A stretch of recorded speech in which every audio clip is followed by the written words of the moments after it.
بسم اللہ الرحمن الرحیم۔ آج 29واں پارہ تلاوت کیا گیا ہے، سوائے اس کی آخری صورت کے، یعنی سورہ مرسلات کے علاوہ۔ 29ویں پارے میں کل 11 صورتیں ہیں، اور ان میں سے 10 صورتیں آج پڑھی گئی۔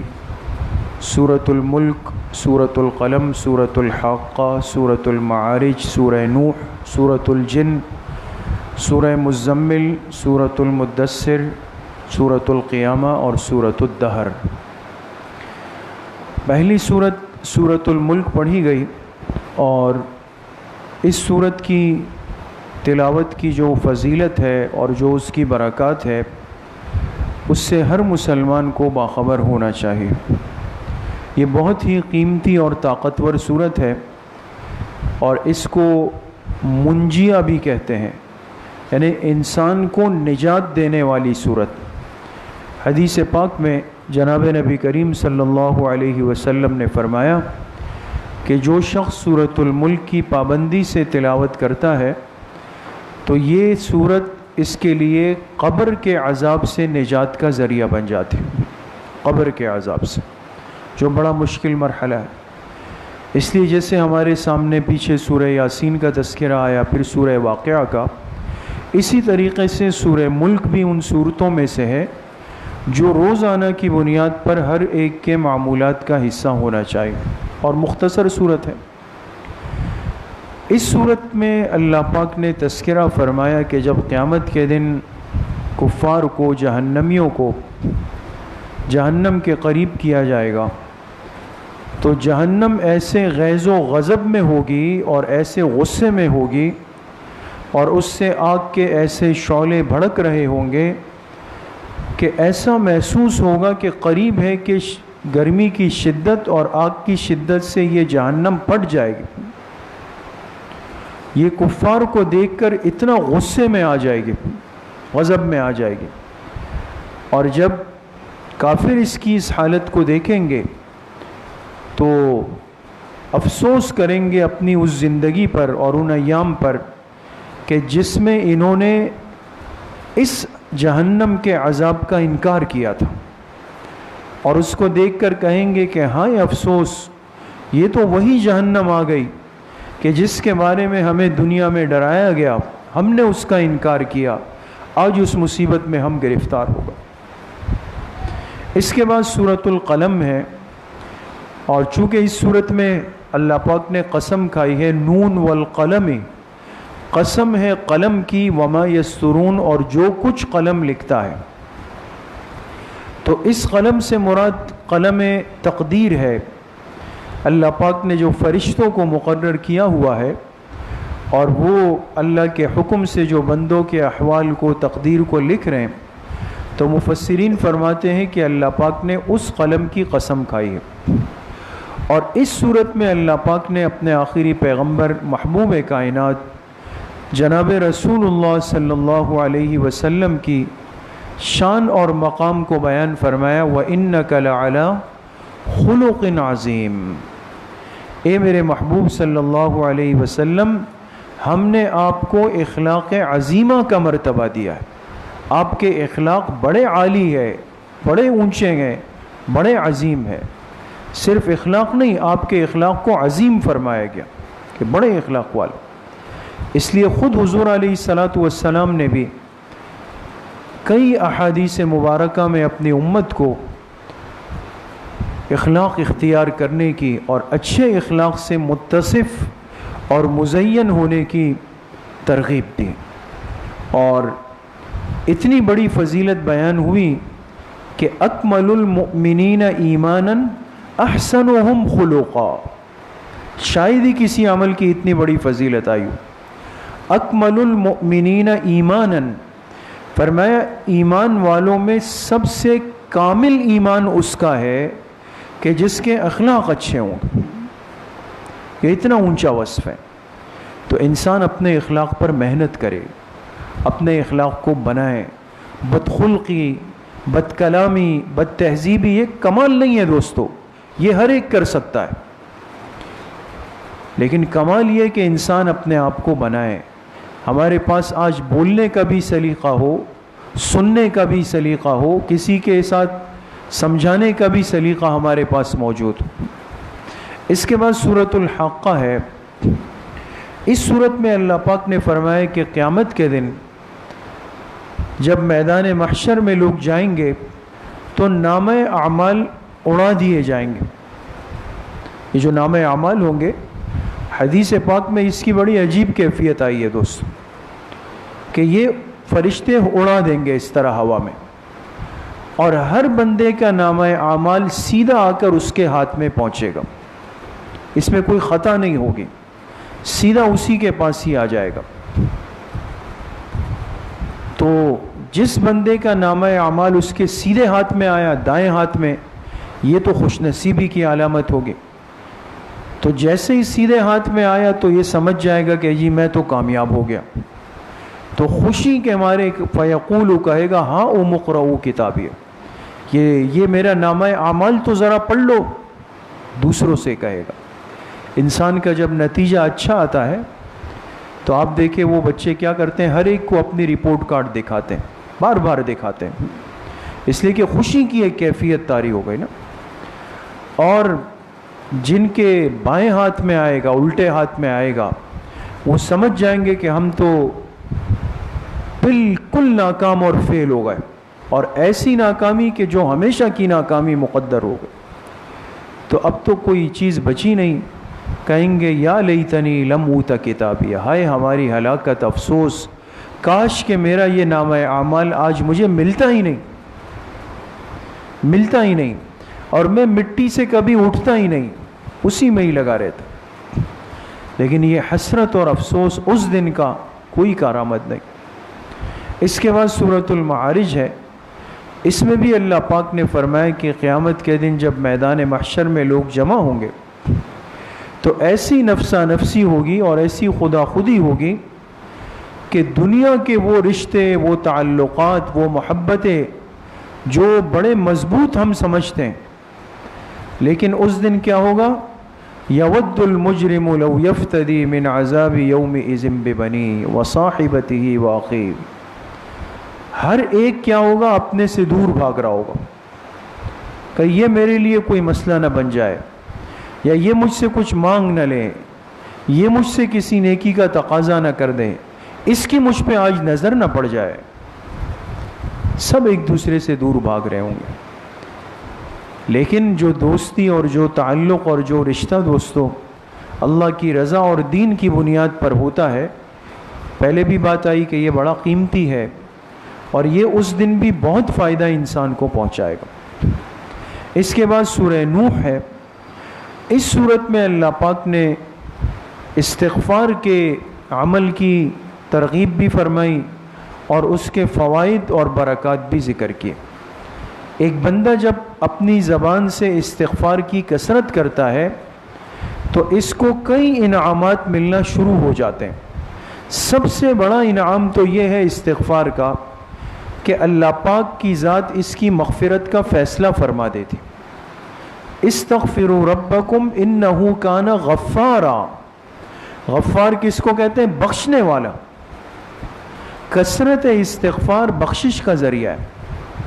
آخرت تو بن گئی، کامیاب ہو گئی، باقی دنیا میں کیا ہوگا، یرسل السماء علیکم مدرارا، کبھی کوئی مالی تنگی، قحط سالی، رزق کی پریشانی نہیں ہو، ختم۔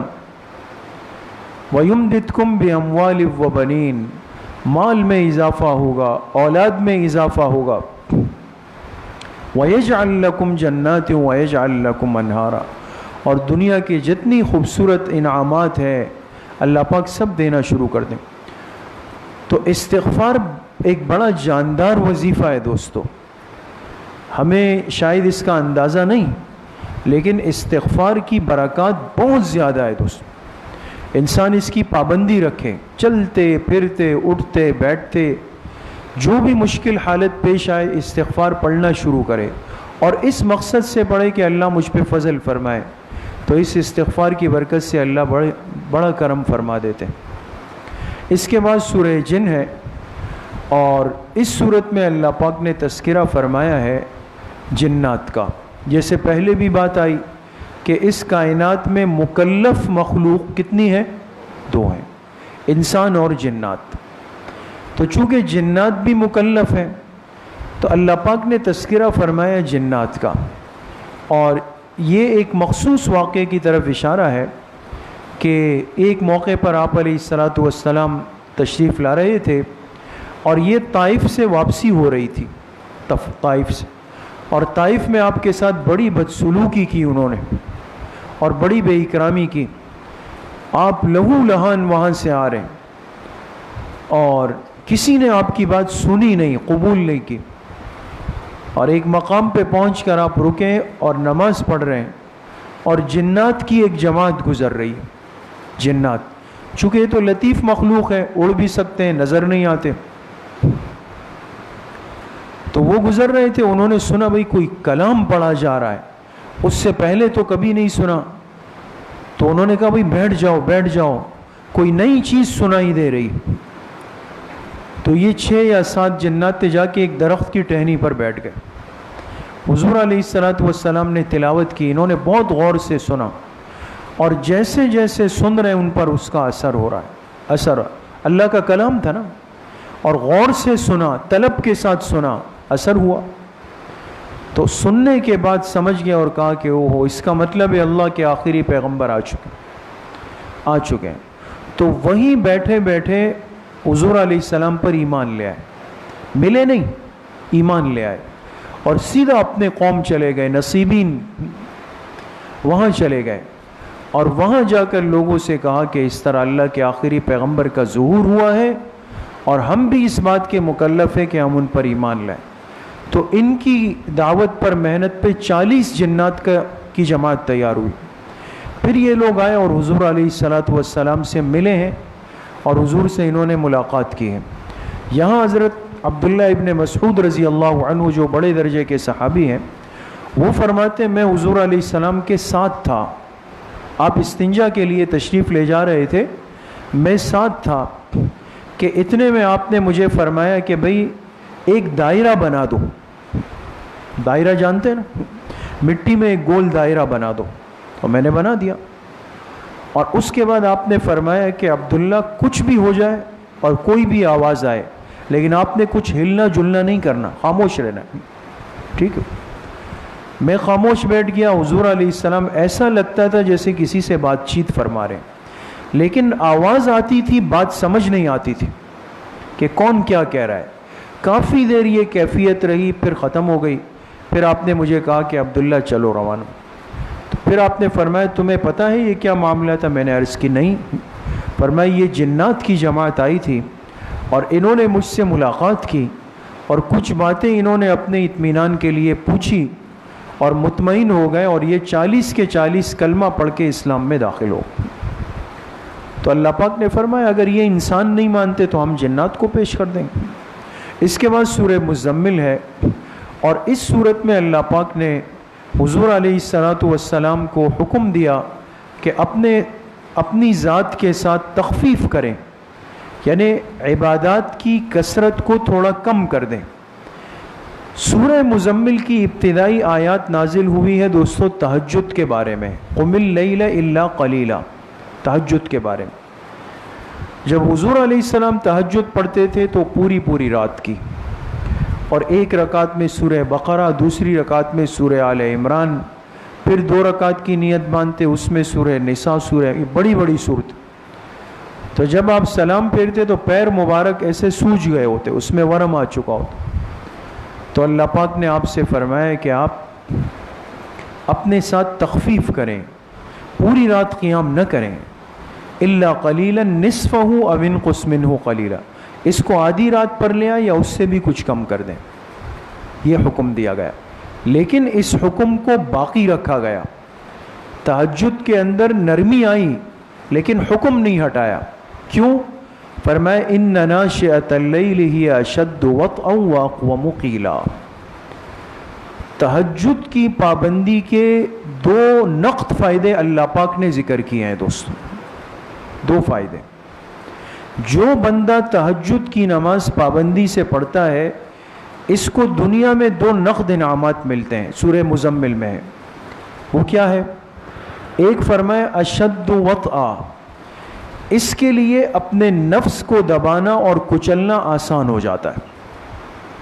آج تو بڑی مصیبت یہ ہے نا دوستو کہ نفس ہی ہمارا جو ہے وہ لگام بنی ہوئی ہے، اور دائیں لے جائے تو ہم دائیں مڑ جائیں، بائیں لے جائیں تو بائیں مڑ جائیں. وہ چیز قابو میں نہیں آ رہی ہے، ہر ساتھی پریشان ہے. اس نفس کو دبانے کے لیے طریقہ کیا ہے؟ فرمایا وہ رات کا قیام ہے.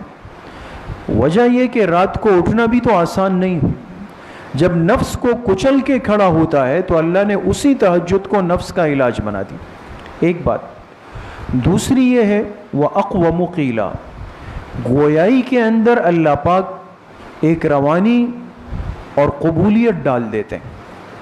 بولنا جو ہے نا انسان کا، آپ نے دیکھا ہوگا بعض لوگ بڑی چرب زبان تقریر اور واہ واہ اور خطیبانہ لہجہ ہے، اور یہاں سے اشعار اور وہاں کے جملے اور یہاں کے محاورات وہاں کے تعبیرات، 1 گھنٹہ گرم تقریر ہو گئی، اور پھر جب گئے تو پھر سب ٹھنڈے ہو گئے. کیا ہوا؟ کچھ بھی نہیں ہوا. اور اللہ والوں کو دیکھے سادہ بات، سیدھی سی بات اور سادہ اردو، لیکن کیسا دل پہ اثر ہوتا. یہ جو گویائی کے اندر اثر کا معاملہ ہے دوستو، اس کا سارا تعلق رات کی عبادت سے. جو جتنا رات کو اللہ سے تعلق جوڑتا ہے، دن میں اس کی گویائی میں اللہ تاثیر ڈال دیتے. تو کون نہیں چاہتا کہ میری بات میں اثر ہو، وزن ہو، سامنے والے سے صحیح لب و لہجے میں بات کر سکوں. تہجد کی عادت بنائے، صرف رمضان میں نہیں، رمضان میں اللہ سے مانگے کہ یہ ہماری ساری زندگی کے معمولات کا حصہ بن جائے. اس کے بعد سورہ مدثر ہے. اس صورت میں اللہ پاک نے فرمایا کہ قیامت کے دن جب جہنمیوں کو جہنم بھیج دیا جائے گا، تو جب جہنم میں داخل ہوں گے تو فرشتے ان سے پوچھیں گے آ کر، یہ اللہ کی طرف سے ایک نظام ہوگا، ما سلککم فی سقر، کون سی چیز آج تمہیں اس سقر میں، اس بدترین مقام میں جہنم میں لے کے آئی ہے؟ کیا وجہ ہوئے؟ یہ کہیں گے کہ چند باتیں ایسی تھی کہ جس میں ہم نے بڑی کوتاہی کی. اور پہلی بات کیا کہیں گے؟ لم نکن من المصلین، ہمارے اندر نماز کا کوئی اہتمام نہیں تھا، نمازوں کو چھوڑتے تھے. ولم نکن نطعم المسکین، کسی ضرورت مند مسکین کو کھانا بھی نہیں کھلاتے تھے. وکننا نخوض مع الخائضین، ہر بے مقصد بیہودہ بیکار کی مجلس لگی ہوتی ہم بھی جا کے اس کا حصہ بن جاتے تھے، وقت ضائع کرتے تھے. اور وَكُنَّا نُكَذِّبُ بِيَوْمِ الدِّينِ، آخرت کے دن پر ایسے پکا ایمان نہیں تھا. سنتے تو تھے کہ آخرت آئے گی، لیکن ایسا زیادہ یقین نہیں تھا ہمیں کہ یہ ہو جائے گا، اور وہ ہو گیا. تو آج دیکھیں ہمارے اندر یہ کوتاہیاں ہیں نہیں. نماز کی کتنی غفلت آ گئی ہے. اور ایک ضرورت مند نے سامنے سے تقاضا کیا، میرے پاس سہولت بھی ہے لیکن ایک عادت سی بن گئی، بھئی معاف کرو، اللہ کے نام پہ معاف کرو. تھوڑا سا انسان دینے کا عادی بنے، اپنے جیب میں کھلا پیسے رکھیں دوستوں. ٹھیک ہے جس کو زیادہ دینے پر اطمینان نہیں ہو رہا، ایک 5-10 روپے دے دے اس کو، لیکن دے دے، خرچ کرتے اس میں. اس کے بعد سورۃ القیامہ ہے. اس صورت میں اللہ پاک نے فرمایا کہ اس قرآن کریم کو ہم نے اتارا ہے، ہم نے اتارا. اور ثم ان علینا بیانہ، غور کیجئے گا دوستو، قرآن اتارنے والے بھی ہم ہیں. پھر اب بات آئی قرآن کے سمجھنے کی، تو فرمایا کہ ہمارے ذمے ہی اس قرآن کو سمجھانا بھی ہے، قرآن سمجھائیں گے بھی ہم. اب بات پہ غور کریں. اب سوال یہ ہے کہ قرآن آیا 30 پارے، اور اللہ پاک نے اسی قرآن میں فرمایا کہ اس قرآن کو سمجھانا بھی یہ ہمارے ذمے کا کام ہے. تو اب آپ بتائیں کہ اس کے سمجھانے کے لیے اللہ پاک نے کون سا نظام امت کو دیا ہے؟ جی بھائی، قرآن کے علاوہ کوئی کتاب آسمان سے آئی ہے؟ نہیں آئی. لیکن اللہ کا فرمانا تو سچ ہے کہ قرآن ہم سمجھائیں گے. اس قرآن کو سمجھانے کی جو ترتیب ہے وہ پاک پیغمبر صلی اللہ علیہ وسلم کی احادیث ہے. احادیث ذریعہ ہے قرآن کے سمجھنے کا. اسی آیت کو دلیل بنا کر محدثین نے فرمایا کہ جس طرح قرآن وحی ہے اسی طرح حدیث بھی وحی ہے. اس لیے کہ حدیث قرآن کو حل کرتی ہے، لیکن فرق کیا ہے کہ قرآن وحی متلو ہے، اس کی تلاوت ہے، اور حدیث غیر متلو ہے، اس میں تلاوت نہیں. اس کے بعد سورۃ الدہر ہے، اور اس سورت میں اللہ پاک نے جنت کی بعض نہروں کا تذکرہ کیا. نہریں فرمایا ہم نے جنت میں بڑی نہریں جاری کی، چشمے جاری کیے. کسی کو زنجبیل کہا، کسی کو سلسبیل کہا. لیکن سوال یہ ہے کہ یہ جنت کی جو نہریں ہیں اور یہ پانی ہے، یہ ملے گا کس کو، کس کے حصے میں آئے گا؟ فرمایا جس میں 3 صفات ہوں گے. یوفون بالنذر، ایک تو وہ شخص جو اپنے وعدوں کا پکا ہو، جو بات کی اس کو پورا کرتا ہے. نمبر 2، یخافون یوما کان شرہ مستطیرا، ہر وقت اس کے دل میں آخرت کا خوف ہو کہ بھئی آخرت آئے گی، کیا کریں گے، میری کیا تیاری ہے. نمبر 3، وَيُطْعِمُونَ الطَّعَامَ عَلَى حُبِّهِ مِسْكِينًا وَيَتِيمًا وَأَسِيرًا، اپنی ضرورت اور طلب کے باوجود بھی اپنے حصے کا کھانا اٹھا کے یتیم فقیر تنگ دست کو کھلا دیتا ہوں. کتنی دفعہ ایک چیز کی ہماری خواہش ہوتی ہے، اپنے لیے کوئی چیز منگا لی، آرڈر کیا بھئی پیزا لے آئے اور فلاں لے آئے فلاں لے آئے، آج کل تو یہ عام ہے. اب وہ آ گیا اور اتنے میں کسی سائل نے آواز دی یار میرے لیے کچھ کھانے کا کر دو، تو پوری کوشش کریں گے کہ فریج اور ڈی فریزر کے کونے میں جا کر کوئی تھیلی نکلے اور وہ پرانا سالن لے کر اپنی جان چھوڑائے. یہ تو کوئی بھی نہیں چاہے گا نا کہ یہ تازہ تازہ آئے ہوئے بیف برگر اور پیزا اس کو پکڑا دے. لیکن قرآن جو کہہ رہا ہے نا اس پہ غور کرے. علی حبہ، علی حبہ، وہ چیز جس کو میرا دل بھی چاہ رہا ہے کہ میں یہ کھاؤں، وہ اٹھا کے مستحق کو دے دے گا. اس کو اللہ پاک جنت کی اس نہر کا پانی پلائے. قربانی تو ہے نا، قربانی جب دے گا تو جنت کے یہ انعامات منتظر ہیں. اللہ پاک صحیح عمل کی توفیق نصیب فرمائے.